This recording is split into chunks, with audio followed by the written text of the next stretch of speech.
Look at us on the balcony. What? It's time for it. BTP. Were those words? Look at us on the balcony. Oh, look at us. I heard on the balcony. Yes. Fahugwa God's balcony. True. Well, Josh. it's because he said it was his flurman. I did. I just drank some water and then it sat for a sec. Yeah, it was the whole thing. I've been eating saltines. I've been eating saltines. Speaking of saltines, Josh, you were talking about the first time you saw porn. Oh, boy, the first time I saw porn was it. Now, I was immediately entranced by it because it was some pretty dirty stuff. Hustler in the early to mid 90s, let me tell you, they did not leave a lot to the imagination. Now, my grandmother, she was a God-fearing English woman. And She was a good what? A God-fearing English woman. A good God-fearing English woman. And she insisted her husband keep his beaten finalia out in a shed. Finalia. That is a phrase. Yep. Keep that stuff out in the shed. Now, one day, young precocious me discovered this shed, and I was like, "Oh my God!" Porncocious. Porncocious. Now, I had a whole little group of little neighborhood minions and friends and ne'er-do-wells, rapscallions. I don't mean to interrupt, but you can assume in any of Josh's stories, if he's doing something illegitimate, he has a retinue of people following I'm him. going to Every bring good other- Josh story is like, as well as these other 9 people that I was leading along for the fucking journey. Yeah, it was a good time. So oh my God, I remember, like, I don't think I'd ever seen my grandma. That was the first time I saw my grandma super fucking angry because she walked out into, like, the driveway to, like, check on me and all my friends that were playing outside. Except there's just a pile of bikes in her driveway. And she's like, what the fuck? She goes over and there's just a bunch of 5 to 6-year-old boys standing around in the beat shed looking like thumbing through fucking magazines. Like, oh, hey, look at this one, check this out. And that was my first true discovery of porn. When was your grandfather's funeral? He's actually now her husband is actually still around kicking. She let him survive that. Just barely. But I mean, he had the money. So What do you call that genre? Allowing grandpa to survive. Survival hell. Survival hell. But I remember, like, there was my grandmother looked at me with a little less innocence after that, but that's okay. The child has been spoiled. It was Kona says it was then you learned Gammy got hands. There's some large British hands. They were some large Now my grandmother, God rest her soul, at this point in my life, she weighed probably close to 300 pounds. And she was like 6'40". She was like 6'2" with a hunch. She had a hunch. So she was built like an Oakland Raiders linebacker when I was a child. Just full of tea instead of steroids. Yep, pouring tea. But that was my first experience with porn. Now, if you guys tune in next week, I'll tell you my first real life titty. Real life titty. Real life titty. Mine isn't nearly as fun. I didn't lead a cadre of children into sin. I just had a friend with an older brother who had a computer that had the internet. Yeah. And my friend was like, hey, look at these things. And I looked at them, and it was like this 48, 52-year-old woman in bad red lingerie with like a cutout for the nipples and the vagina. Yeah. And it was almost scary. Right. Having gone from not Like seeing that little anything. devil that poked out on Looker's stocking. Yeah, I didn't know what I was looking at. Other than part of me was like, ooh. I can see her clitoris. She was just full spread-legged, arms out, and like, it's just going from 0 to 100. I remember being slightly like, oh, like I recoiled, like I saw a scorpion, right? A very hairy scorpion. Yeah, very hairy, right? She wasn't shaved. And no offense to this woman, I don't know who you are. You're probably not alive. But it was just like, again, 0 to 100. But part of me, like I said, did say, ooh. Yeah. And then from there, we continued to look through his folder, and I found less graphic Right, yeah. stuff. But the internet that ruined it for me. I had found magazines after that, but I was probably 5, 6. I was Yeah. really young. So that was a thing. I found it old school the first time. Old school for me. I know you had found porn. Oh yeah, so that was well after my first porn experience. Oh, okay. Plenty of found porn in my neighborhood. It was a common occurrence.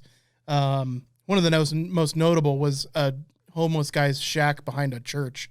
Oh yeah. Found a bunch of porn back there. But no, my first time was just at my grandpa's house. It's like the tamest story of all time. Just I'm in grandpa's house in the room that I'm not supposed to be in. I open up porn room. Well, almost. I open up a chest and it's just full of Playboys because he collected Playboys from like the 1970s until he died. He had every Playboy magazine. So yeah, there was just, I mean, we're talking old school black chest, the big hangy lock thing. Mm-hmm. Yeah. The Probably thing looks amazing as a child to get into. Like, Oh, ooh, yeah. what's in there? Ooh, treasure. Got to be treasure. Yep. Yeah, 100%. And it was was. just naked chicks. No. Of course, like, you know, that's prepubescent me. It's like, I know I'm not supposed to be looking at this, but I definitely looked at it. Yeah. It's like there was no. I don't know. When me and my little friend, like me and all my little buddies were looking at it, it's not like there was like gratification of it. Yeah. It You're was just too like young, it was just but- like, oh, this was like This put is away. extremely It's like- taboo. It's like, well, you know. Also, I know I'm supposed to like boobs. Oh, well, there's also that, but like, I think around kindergarten, I had my first, like, roughly before that, I had my first, like, kind of doctor-esque experience at school. You know, like Nick and I made the same face. Yeah. And Can you with the same- elaborate, no, please? like you know, like you're with playing doctor? yeah, like with a fellow Oh, child. yeah, I was gotcha. like, hey, look what my bits can do. Now I remember this very distinctly because she put a nickel up there. Oh. But It's just a thing she tried. yeah, no, because I was like, I mean, kids are always eating marbles and change. Yeah, when I was like a kid, I was like, look, I can turn this Audi. Marbles if I and push, change, If the I name push of on it, it can do the other biography. things. And she's like, that's cool. I can do this. And she stuck a nickel up there. It's got to be And fascinating. that, as like, a that, 5-year-old. it's a free pocket. I was fucking blown away back then, honestly. It's So, only fair. Women don't have enough pockets as is. You know Yeah. what I mean? well, that's It's big purse, dude. Yeah, I mean- it's only fair that they get extra storage. Yeah. well. That's why do you think we didn't give them any? If they had more pockets, then that's just an unfair advantage. Really, what we're looking for is equality, fewer pockets because they already got two. All human competition is based off the hierarchy of pockets. Biological drive. I was at my prime when I was in my teens wearing khakis. Dude, the Jinko jean pockets? No. That's I'm peak talking of- about cargo pants, son. Oh, yeah. That was quantity over quality.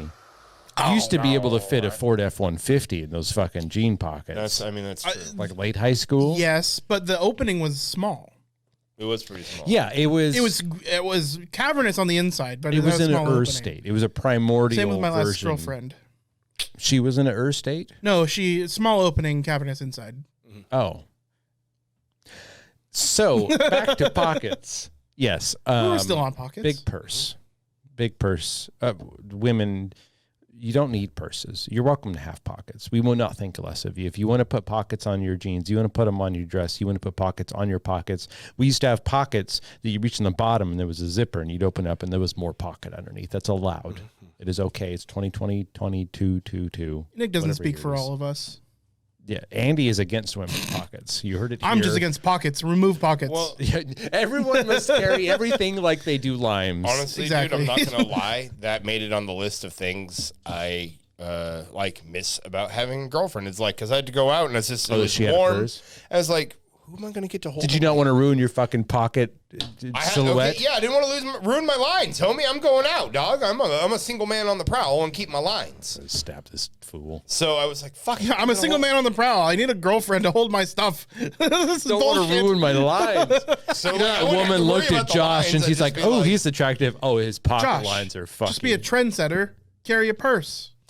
That's It's a European handbag. That's what someone said the other day. Like, I'm just gonna get you a purse. And it's like, well, I mean, if we call it a man bag, it'd be great. It's called purse. But Be a real honestly, man. if we call it a dude, like my dad's seen my nose ring. He's already having fucking questions. If I start carrying a purse and I call it that, it's just Brother, you're in your 30s. I think you'll be fine.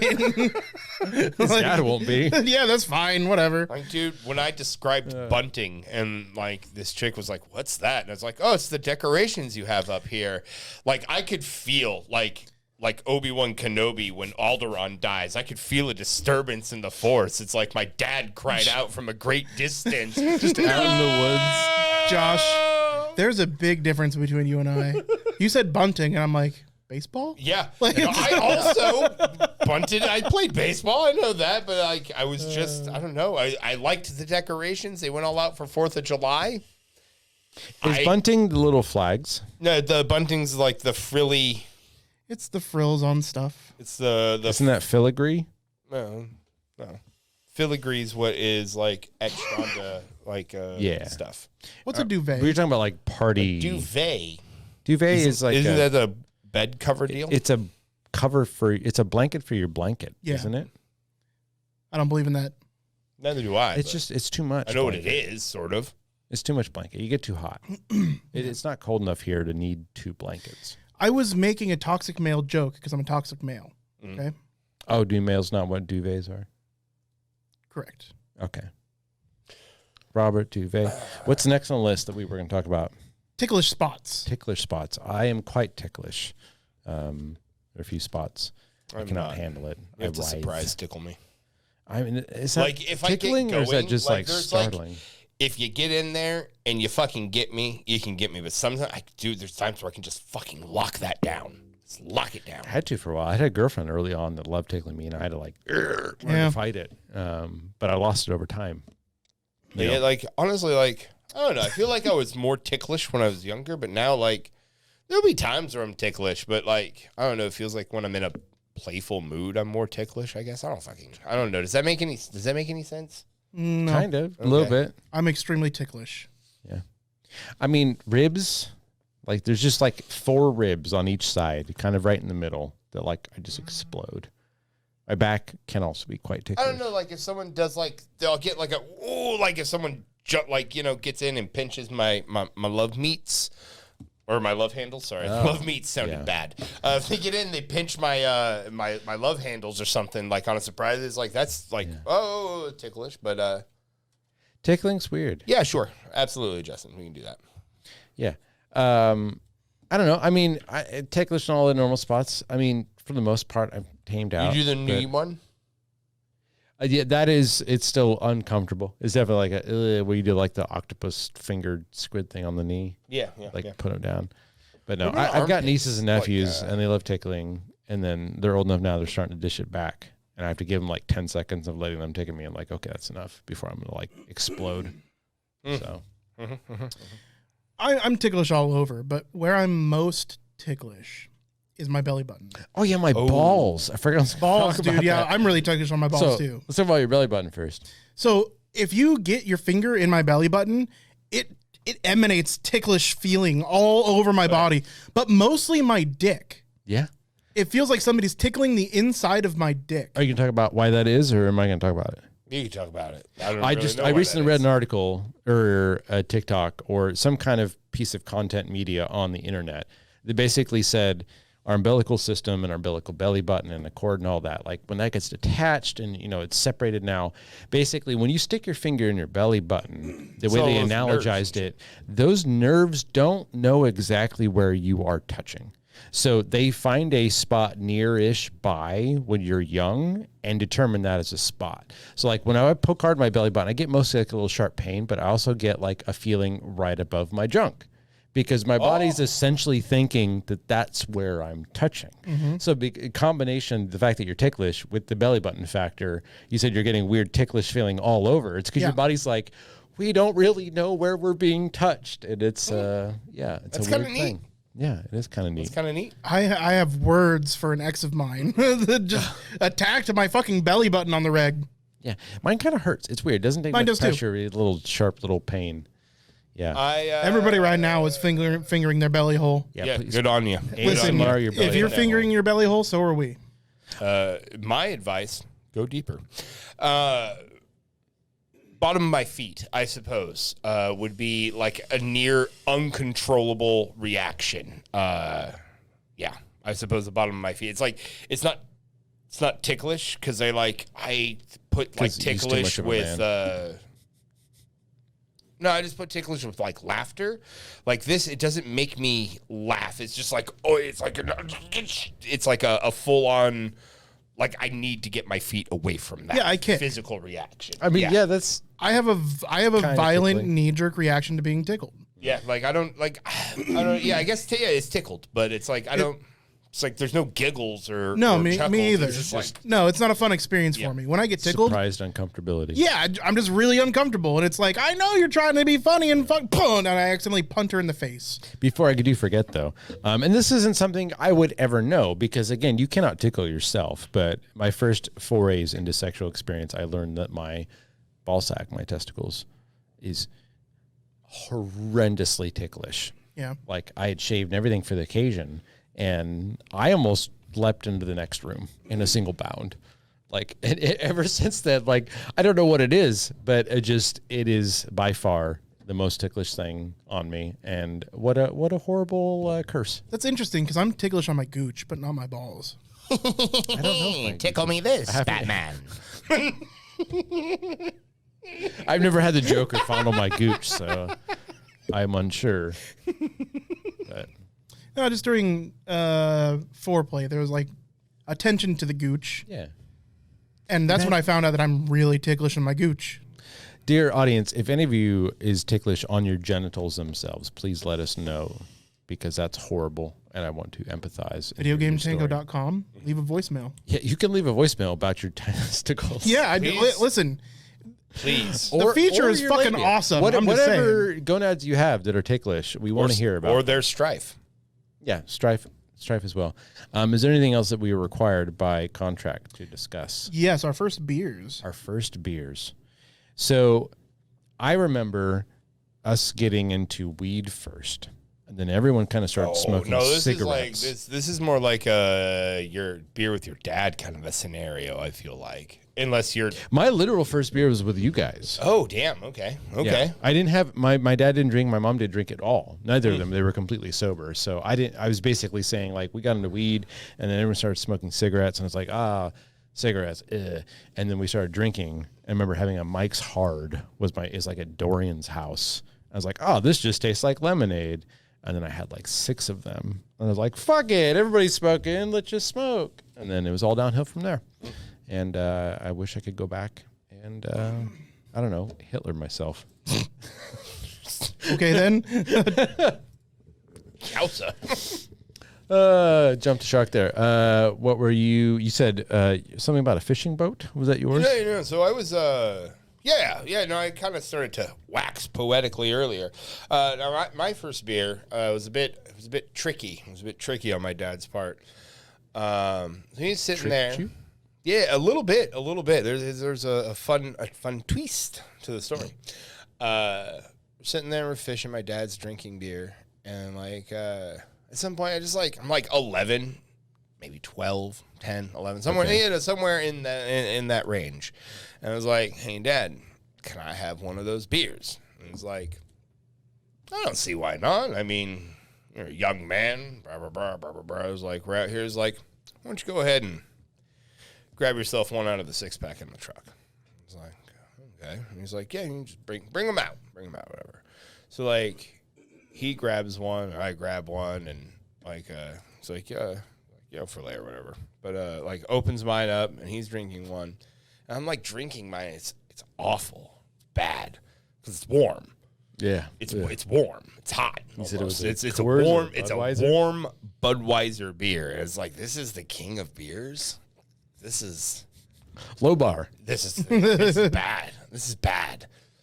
And so I'm drinking it. I'm just like, I sit it down. I'm just like, oh. He's like, "Oh, you don't like it?" And I was like, "No, not really. It's gross. It's awful." He's like, "Yeah, it's a bit of an acquired taste." And so at some point, like, I just remember reaching over to like grab mine, but I accidentally grabbed his, and I was like, "This is cold." Oh. I was like, this is much better. It's not great, but this is much better. Cold. I was like, you gave me a hot, but like yours is cold. And he's like, and he just started laughing. Just started laughing his ass off. He thought it was the best fucking thing ever. And it's like a skunked beer for your first beer is the worst. Yeah, no, he's a real some bitch. What he is, but I mean, maybe he was attempting to keep you from enjoying beer at the age of 12. I guess so. Yeah, that's probably that was. I mean, I don't know if I want to give him that kind of credit, but yeah, let's call it that. My first beer was beers. So it was the 90s, right? So asking Dad for a sip of beer wasn't a big deal. Just, Dad, can I have a sip? He'd be like, yeah, here you go, just a sip. I have a sip of beer. That was a regular thing in our house. It wasn't every beer, but it was like every other beer. So I was familiar with the taste. But what I knew is that my parents and my family liked to get together in the evenings, drink beers, and it sounded like a great time. Like, I was always in bed, kept up by adult laughter and whatnot. Because, I got put to bed. But I couldn't have been more than 5 years old. I was probably between the ages of 3 and 4. And I already kind of liked the taste of beer. Now my dad's drink of choice was Budweiser, so was the whole family, the classic white and red can. Yeah, what are you gonna do? It was the 90s. So my thought was just like, so this time my parents had let me stay up. I was allowed to hang out and whatever. I don't know whether it was a weekend or they got started earlier than usual, whatever. I remember it being night, and I only vaguely just remember any of these details. My parents had to fill me in, occasionally through storytelling. But we had like a separate laundry room from the house, and in there was the beer fridge.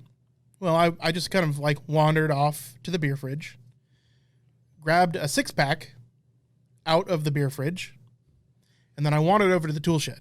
We had 2 sheds. We had the tool shed and we had the goat shed. I went to the tool shed. Yeah, we had goats. You don't want the goat drinking all your beer. Well, I was also young, and that goat was kind of scary. He was. His name was Buster because he broke shit. Yeah, he was a bit of an asshole goat. Him. The older I got, the funner he became, but I was too young. Mm-hmm. So I didn't want to fuck around with the goat. Also, our neighbors had dogs that weren't too friendly, and they could get through the fence, and that the goat shed was open. So I went to the tool shed. And I don't remember any of what happened inside the tool shed, but to my parents' recollection, they started to wonder where I was and where I'd run off to, and it wasn't uncommon. We had a big yard. This was your old red house, right? The old red house, yeah. And we had an acre of property, so it wasn't uncommon to find me just playing over in the blackberry bushes or getting in trouble climbing in trees or whatever. So they went looking out for me, and what they say is that they heard crying somewhere, but they couldn't figure out where. And it was really soft, and it was pouty crying, not loud crying, right? Mm-hmm. Just kind of disturbing crying. And my parents started to freak the fuck out. Well, eventually they get around to the tool shed, and they find me drunk as shit. I had drank the whole 6-pack sitting on top of my dad's riding lawnmower. Okay. Practicing. I guess so. So I was, I don't know, 3 or 4, super drunk. I drank an entire 6-pack of Budweiser sitting on my dad's lawnmower. Because, that's what adults did. That's what adults do. Yep. You just leave 6-packs out for kids to get. All this conversation started, for those of you who were not here earlier, basically us waxing poetic about the 90s. Attempting to not rose-colored glasses them too much. Yeah. But the idea that we have lost a certain something that the 90s was the last bastion of, right? Everything leading up to 9/11, the 90s was kind of like that last decade of the progenitors that were the 60s, 70s, and 80s.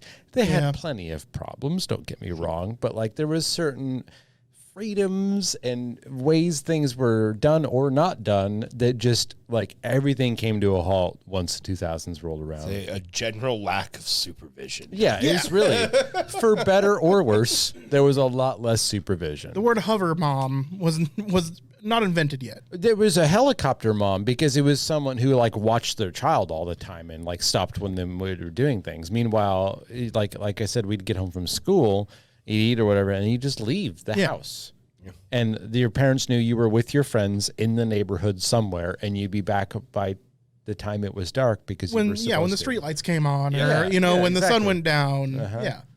And I don't know. I think it was really good for social experience. Because if there's anything I've learned about Zoomers, having a few in my life, it's that a lot of them struggle with some social things. And a lot of that comes down to the fact that the majority of their relationships either only purely from school or they're online. And you lose so much in translation when you're not in a free-form environment like, hey, we're out in the, like with you said, the blackberry bushes, and we've got a handful of fucking firecrackers, and we found a snake, and it's dark outside, and we're gonna have some fun, right? Finding a snake at your old house is one of my mom's favorite story to tell. We were gonna start a zoo. Yeah. We had it in a jar, and we were ready to go. Yeah, dude, that little garter snake, I cried so hard. I remember you on losing that garter snake. We had all these plans. We found a garter snake, and we put it in a jar. Not only did we find a garter snake, we had stink bugs, we had spiders, we found a praying mantis, like bugs. Yep. Yeah. That's zoo material. 100%. Well, you got to imagine as a mom, you're 35, I almost want to pay you an 39. entrance fee just for hearing that fucking story. Our parents were about our age. So imagine a kid comes up to you, they're 5, 6, 7 years old, and they have an entire menagerie of insects and a snake. And they're like, sorry, Mom, we're starting a zoo. And then you have to tell them no and just destroy their inner being. And like, it was the worst feeling. I remember that. Like, you have to give the snake back to the nature. What? Let's set the scene though. Like, we approach them with all that stuff, but also we have goat heads in our hair and cuts and scrapes and probably some burn marks. Yeah, in my mobile home park where you were at, we had a giant field full of probably ticks and goat heads, and then we had a cemetery. That's what we played in, right? Yeah. So, cemetery snakes, cemetery icon cats. Of the 90s. Lots of cemetery cats. There were a lot of cats. Yeah. I used to just go pal around in that fucking cemetery. Like, if you weren't home or something, I just used to wander that cemetery and pet cats. The one thing I missed out on, and I feel worse off for it than both of you had, was I had no Hispanic people in my life. Yeah. And you guys both knew Hispanic families where, like, you meet one, you meet 14 others, and they were, like, thick as thieves. Yep. And I've heard some amazing stories from both of you, but, yeah, I just had a bunch of shitty, low-class white kids in my neighborhood. I live pretty much in the same neighborhood. Instead of like awesome Hispanic families and the smell of good cooking in the air, it's fucking meth heads and the smell of meth in the air and a murder motel across the street. Well, that's what my old mobile home park has turned into. That has swastikas on it now. Yeah. Is it really? So there are two, not one, but two goddamn swastikas painted on the fucking motel across the street from my house. Why isn't one enough? They're right next to each other. It's like they're trying to fucking draw a swastika smiley face or some fucking bullshit. I don't fucking know. They competing swastikas. I don't know. Best but like at this angle. point, dude, I'm gonna go take a picture of that wall color, and I'm gonna fucking go buy some spray paint. I'm just gonna spray paint over it. You know how I know we're old? Because I'm going to do that. Because you're going to go color match at Lowe's to fix a fucking. Well, I don't want to. It's a great thing to do. Don't get me wrong. I don't want to be accused of just vandalizing. It's like, dude, I'm obviously fixing your fucking wall for you. Shut up. Look, I went to fucking Home Depot for this. Okay, like, come on, cut me some slack. But like, dude, I'm tired. Like, every time I step out my front door, I have to fucking look at a swastika across the street from my fucking house. I fucking hate it. Yeah, especially two of them. Two of them. I don't know the fucking gall of some little fucking shit spray paint in that motherfucker. Yeah. So. Sorry. My old mobile home park had a shooting in it last year. Oh my God. Yeah. Dude, it used to be the safest little fucking place. I know. But so check this out. A 19-year-old male was shot in the head and life flighted to Portland, where he is in serious but stable condition at the time of writing of this. I don't know what happened ultimately. A 20-year-old male was shot in the torso and is in serious but stable condition at a local hospital. And a 20-year-old male was shot in the legs and left at a local hospital left the hospital against medical advice. That's my old mobile home park. Used to be full was that kids. all one occasion? Yeah, one that was incident. Yeah, Damn. yeah. They had a straight up gunfight. Yes, everybody's shooting everybody. So there was so the homeowner had a shotgun. This article is fucking terrible, but yeah, the owner was shot back with a shotgun, and it was a whole thing. So this is only semi-applicable to the cast, but for a while there, we were really big into karaoke. And then COVID happened, and then other stuff happened. Recently, one of our karaoke places had an incident, and the owners sold, as far as I think they're correct? selling. They're selling. I don't know if it's sold or not. I'm not. News is that it's open it. again. I cannot explain in detail how much my bones writhe for playing Rock Band or Guitar Hero again. I will settle for karaoke. I really want to karaoke. I don't know if I'm ready to go back to a place where people get violently injured. Dude, not just risk. that, but that's also where we got scabies. I got scabies from a call center. When we all got scabies? No, when I got scabies, the one time I got it. Did No. you get it at a separate time? The one time? So There was that time we worked all at had 1-800 scabies. I, for the flowers. record, never got scabies in that incident. You're forgetting the time the group, except for Josh, got scabies. Probably. Yeah. I remember having it one time. I worked at a call center. Somebody had it. They came in. Everybody got it. It was awful. Yeah. And did you get it, Justin, in chat? He said he was living with yeah. When everyone got it? Yeah. Everyone got So it. did I fucking have scabies. it twice? You got it twice. You got it 2 separate times during that time. Oh, and I think your this- shit, yeah, your yeah, skin because- melted off. Because the second time they gave me a cure for it and I was allergic to it. I Yeah. broke out in hives. Yeah. I remember that. And the only common place that we had was this bar that we're talking about. Oh. Yeah. Which isn't surprising. No, it's a is- dirty, dingy bar. It is a Mos Eisley bar. There's a reason they can't turn the lights on. You know, because you'll You find will scabies. see the rodents of unusual size. Yeah. Scabies, scabies of unusual really, size. Scabies are fun. They're literally like tiny little bugs, and they drill tunnels into your skin, and they are awake at night, and it itches like the word I can't describe. And over time, you can see these little tunnels that they dig into your skin. It is complete body horror. It is the worst thing ever. I like how you vaped into the mic, Yep, but and then you talked over it. Yeah, you did the opposite of what you're supposed to do, son. I know. I was doing Josh so good is about like a moving the mic. 13-year-old Jewish boy trying was to doing practice really well. his My Torah. becoming an adult. Schmutz. Yeah. Yeah, Don't practice schmutz. None of us are Jewish. Gotta- We don't know gotta- Jewish stuff. I do know. a Dreidel, little bit. right? Yeah, well, Halal. Is there anything else that we're I think when contractually they, required to do discuss? Oh, I wanna snip talk snip, about- That's called a brie. And I mean a bris. challah bread. Challah bread, which is spelled with a C. Yeah. I learned. Challah bread. Mm-hmm. Jehovah. It's the best French toast bread. Oh my God, Good. so It's fucking good. I think it's a sugar So fucking content, if I had to guess. Oh, So good. So no, that's what I had written down. Okay. So we were also going to talk about other things. the challah bread. The challah bread. Josh is muted. No, he's not. He's just not He's just talking not to his talking to the microphone. No, I'm muted. See, there it's back now. Andy fixed it. Okay. I was drinking some G Fuel, son. Josh and I, T'Challa bread. did we talk about Jetties last balcony time, Obi-Wan? We did, yeah, but it hadn't come out yet. It hadn't come out yet. Okay, we have watched it since. So, that's what we're talking about. yeah, so like honestly, Josh got real mad on the last I podcast. did. I think it was the one just before this last one, but yeah, I got Yeah. a little heated, a little heated. Episode 3's out now. Well, I mean, that's pretty dope. That's pretty dope. I like it. There's a lot to like.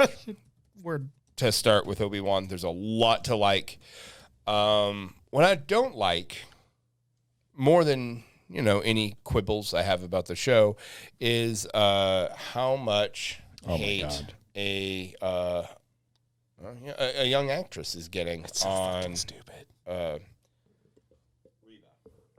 If there's something I've learned, and I don't think it's get it, but it's just the Star Wars community, but people keep shitting on actors based off something they don't like in the narrative of a show. Yeah. Like, what an asinine thing to do, Yeah.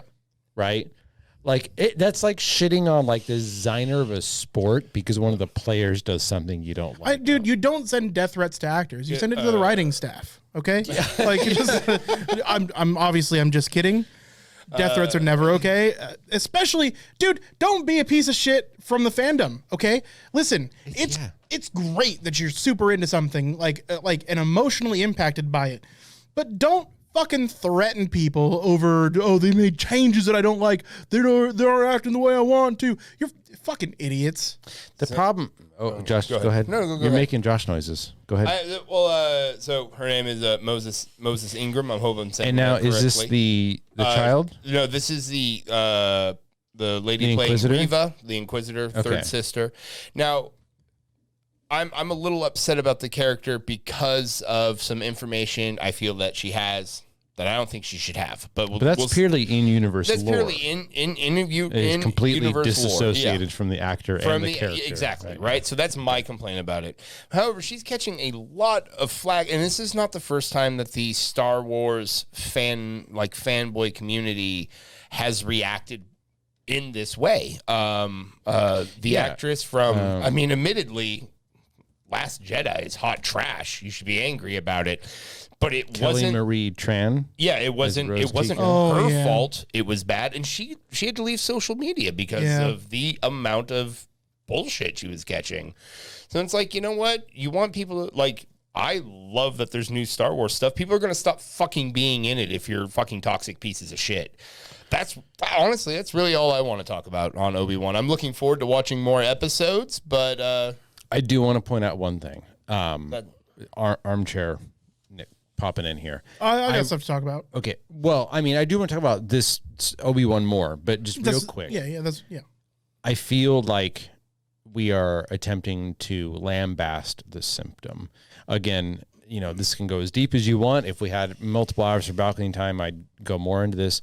But if you have a collective group of people attacking a black woman or a black woman or an Asian woman for their portrayal of a character, especially given some of the other actors in like Obi-Wan or other shows that did not do nearly as a good job as Tran did, or as, what did you say her name was? The new Inquisitor? Ingram. Moses. A lot of that comes from parasociality. Yeah. And the fact that they have an in-group online and it's an echo chamber and there's no one telling them no. And suddenly you get this whole, like they say, like the gamer behavior. I'm a true gamer. I hate women. I hate whatever. It's ironic in the moment to especially younger people, but they don't realize that then they stop doing it ironically. Yeah. And now you're hating on an actor for doing her job and doing a pretty good job at that. Yeah. And it doesn't occur to them. So like us telling them, knock it off. Like we're just attacking the symptom. If you happen to be one of those people and you're listening to this podcast, email us at, was it werewolffacts.com? No, email us at videogametango.com. well, I mean Nick at videogametango.com. Yeah, we usually email have our me. own emails. I will big brother you, and you can tell me, and you can rant, and I will listen, and then we'll get through this. Send us a voicemail on videogametango.com. That'll get to all of us. Yeah. As far as Obi-Wan goes as a show, comparing it to Mandalorian, comparing it to the few shit-stain covered snippets I've seen of Boba Fett, it's pretty good. B+, maybe an A-. There was some contrivances, came out of left field, a couple scenes set up that had no payoff, but other than that, they didn't fucking shit the bed in the first 2 episodes. They didn't radically change one of the main characters' motives and like behaviors just to subvert expectations, right? Obi-Wan, like they set him up, and in the first 2 episodes, they continue to set him up. He doesn't go through a radical shift in the first hour and a half of footage, and they're giving it time. And I was talking about this on the balcony out there a little bit with Andrew. Like, just give it time. Yeah. Let Obi-Wan get back into himself. It's been a decade of him being filled with guilt and shame. This stuff does not change overnight. No, right? You let the show mature. And yeah, his acting, he doesn't have a lot of lines, but he's a good actor. He's a solid actor in his facial expressions and the way he does attempt his lines and whatnot. He does a really good job of portraying this guy who is meek and scared. Yeah. And he's trying to get over that. So there's just a few scenes where he just emotes. Ewan McGregor just emotes so well without words, just does so well. I hate spoiling stuff, but if you've watched the first episode and you haven't watched the second one, give the second one a shot before you make a decision. I haven't even made one yet, and I've watched them both. I want to watch a few more. No, I haven't. I've decided that I like it. I just want to give my opinion real quick, Josh, because I know you have plenty to say. I like it so far. I think it's a good show. I do have my minor quibbles. And we're talking about this in chat, and I agree with chat. I find the way they wrote Leia annoying. Without giving out any spoilers, she is seemingly purposely annoying in the second episode. And I find that off-putting because Leia was always supposed to be the smart, kind of calculated one. While she's rambunctious, absolutely, and adventurous, she doesn't seem to be... What did you find annoying about her? Just the way she spoke. I'm like... I don't want to spoil anything, so I have to be kind of careful. With kind of like an education and eloquence beyond her years? No, not necessarily. I expect that of Leia, but what I don't expect is Leia to be saying things that are dumb. I mean, at the end of the day, I think it's bad writing. And again, this is a minor quibble. Mm-hmm. I don't have specifics to talk about, but her exchange with Obi-Wan is weird. I think in the second episode, she's understandably hesitant, but like especially in the beginning when they meet. But as it goes on, there's no trust gained until like climax. Yeah. Right. And running away was weird. We've already kind of established that this is the only balanced character. This is her only potential solution to the problem that she's in. I can see a parallel issue that I now am realizing I have with her in that moment that isn't the same as your issue. It's that from the 10-year-olds that I've known, if they were in that situation, they would be shitting themselves. Yeah. And the last thing they would do is go on a wide-eyed walkabout of this den of scum and villainy planet without any sense of fear or hesitation. Yeah. Now, I know Leia has never been a scared person. Right. But and again, I'm trying to avoid spoilers, but she breaks away from Obi-Wan at a part of episode 2. And it's like, I don't know a 10-year-old that would have the courage to do that. But then again, that's Leia's character. But the 10-year-old that has the courage to do that, I don't think would do it with such reckless abandon for their safety. So let's let Josh talk and an idea. So now I might just be where you fucking throw the mark and then paint a bullseye around it, right? Like I might apologist. I might just be painting the bullseye around the mark here. But in a lot of the things like Clone Wars and stuff like that, where you get to see Anakin and then the Attack of the Clones, the Clone Wars, the cartoon, stuff like that. Anakin is reckless. So I think because we've gotten, I think Obi-Wan is also Obi-Wan's going to be telling Obi-Wan's story here, but I also think it's giving us a little bit of a look at Leia. Yeah. And so where in New Hope, it's how much of his father does he have in him? Well, I think it's showing that Leia has equal parts Padme, equal parts Anakin. Sure.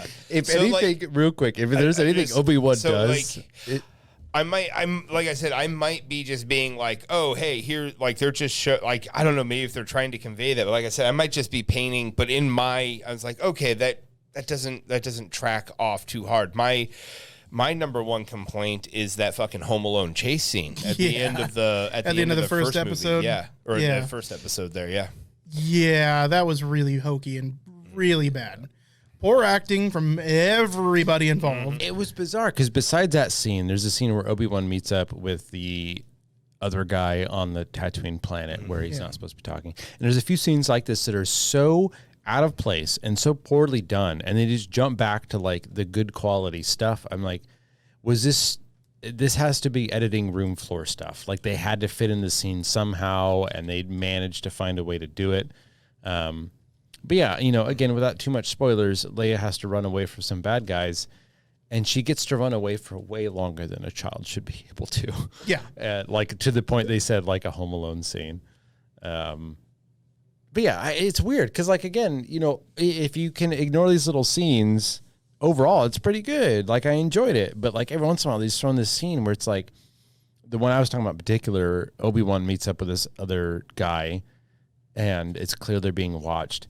And the shaky cam is off the fucking charts. Yeah. I'm talking Cloverfield levels of shaky cam for no reason. There's this tenseness to the scene because they imply that they're being watched through the camera work of that scene, and then nothing happens. There's no payoff. They weren't being watched. There's no reason for this massive amount of shaky cam. It looks like someone's falling over when they're recording them. Yeah. And then it just cuts back to CGI Alderaan.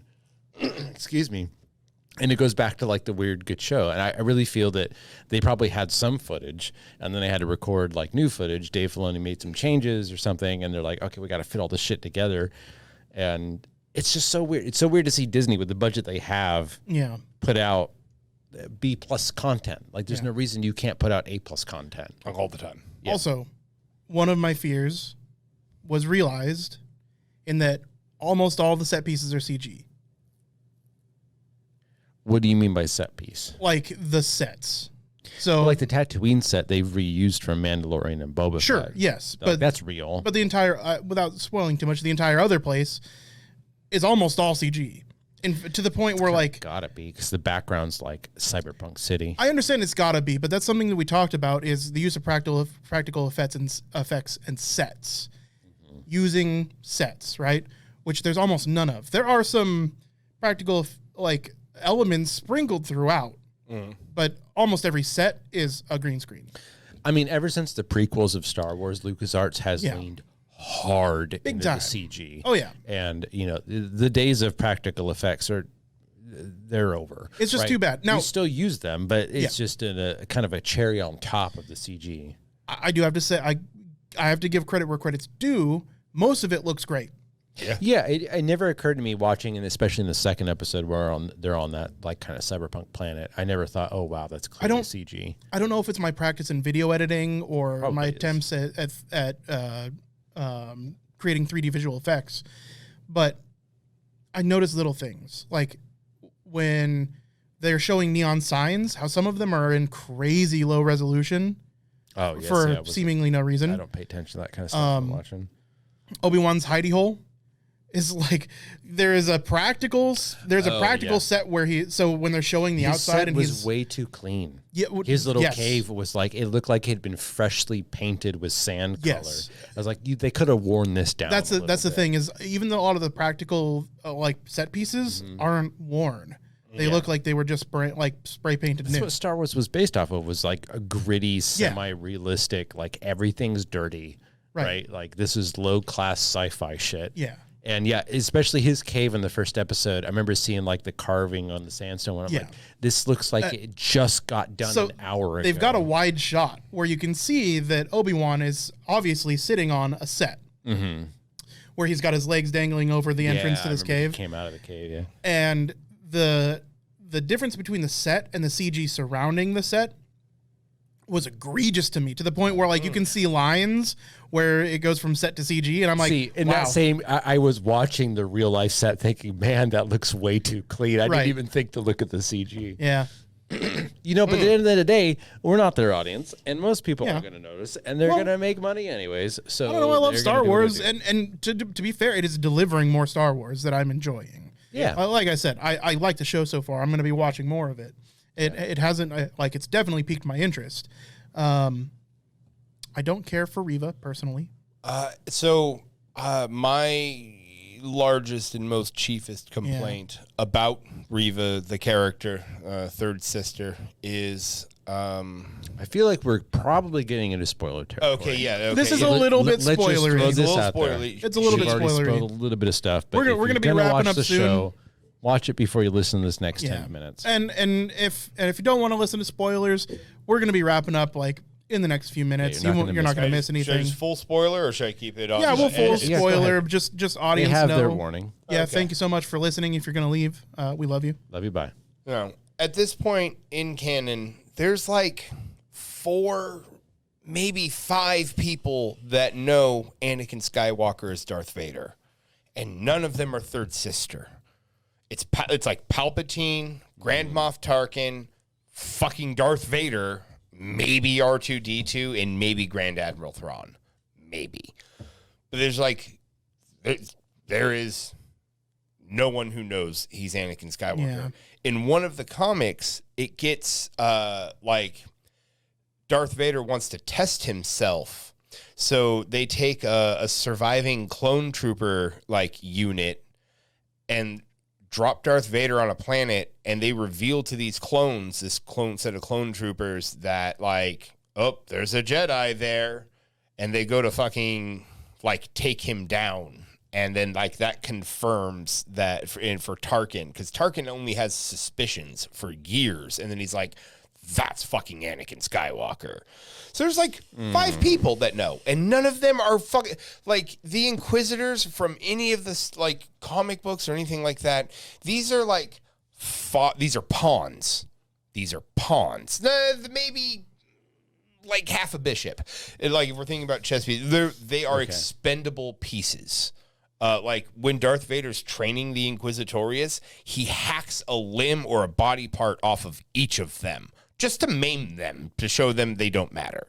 Like there's no way that one of them he would let them in on that fucking secret, or that they would even be capable of finding out. So 2 things. Let me play apologist here. So we now know through evidence that she knows he is Darth Vader. So that means 2 things. To me, that means, 1, that the creators of the show have decided to add a reason why this Inquisitor knows Darth Vader is Anakin. So I would assume if this show is going to be any good, they're going to explain why Reva knows that Darth Vader is Anakin. So question number 1, which I don't want you to answer yet, is under what scenario would it be acceptable for this third-rate Inquisitor to know Darth Vader is Anakin? 2, Star Wars is all about some schlub out in the fucking boondoggles having the willpower and driving the chutzpah to become a hero. In Reva's case, they have done nothing but develop her character to show an overwhelming desire to prove herself by capturing Obi-Wan. So in turn, they are showing that her character is important de facto by this cyclical nature, that because she cares so much about being important, she is therefore important because this is Star Wars, right? She is going to have importance because she has the fucking drive to have importance. So if we assume, okay, she's going to be an important enough character in this new Disney canon that she has the rights to be important, this self-cyclical logic that Star Wars has always had. Like, under what scenario do you say, okay, assuming, again, this is going to be a good show, they will give us a reason for why Reva knows this shit. Because, again, you're right. Like, very, very little people know this at this point. So, clearly, either A, they utterly fucked up, and they've just ruined canon by saying this third-rate Inquisitor knows it, and we've got another fucking shitty Star Wars Disney thing on our hands. Or 2, they will give us a good reason. I know you don't have a lot of time, but like, can you think of what might be like a valid reason why she knows? Maybe she's some part of Vader's secret pet project, or... Okay, I would accept a secret Vader trainee, but like, that's even still, that's too much power. Especially because they implied in Obi-Wan that she was a street gutter kid, right? So like, they brought her in for something. What I would find the only acceptable means of her knowing that Anakin Skywalker is in fact Lord Vader is that she survived the attack as a youngling. Which is what they implied in the opening of the first episode. They showed all these kids semi-surviving this Order 66. They didn't show the fallout. So again, they might have found a loophole. She was one of those few younglings that survived that at Order 66 that we didn't see the resolution of. And she saw, I guess, Anakin being evil. And somehow that means she knows he's Darth Vader. Well, like at one point they were calling, like the clones were calling him Lord Vader. So, okay. Maybe that's what it is. There's a nice little theory. I don't know if we can, how long we have to go into this, but there's a nice little theory that Anakin was always outside of Order 66. So there's a story arc in Clone Wars where a clone trooper, 5s, I think, CT 5555, goes fucking like his chip fucking malfunctions, and he tries to execute Order 66 early ahead of schedule. And so like every time he sees a Jedi, he goes fucking nuts and tries to attack them, except for when he sees Anakin. And what was this in, a comic? Or? It was in Clone Wars. It was in one of the animated shows. Yes, in one of the animated So shows. that's pretty fucking canon to me then. Yeah. Right. So I feel like Anakin himself, even like it was always outside of Order 66, and thus always going to be Palps's apprentice. How much time do we have? Because I mentioned earlier I wanted to talk about Palpatine. We're over time. We're over time. Okay, then I will say that for another time. But yeah, Obi-Wan. Watch it. It's pretty good. Give it a shot. It's worth giving a shot. On that note, This isn't Halo. so far Stranger Things season 4 has been perfect. Oh my God. No notes. Yeah. No notes. Yeah. It was good. It's so good. Excellent. Make sure you watch it, though I'm sure you have. So on that note, that's it for us for this week. Make sure you subscribe, follow, all that lovely stuff. Check out videogametango.com. You can send us a voicemail. You can send us voicemail there. I can you listen to your voicemail on my phone. Yeah, 100%. It's the future. Talk to us. Be a man. Be a woman. Be a dog. Bark in the voicemail. Please bark in my voicemail. Make mantis shrimp noises. I don't care. Yeah. Just wanna Fart hear into it. Whatever. Yeah, I'll listen to farts all day.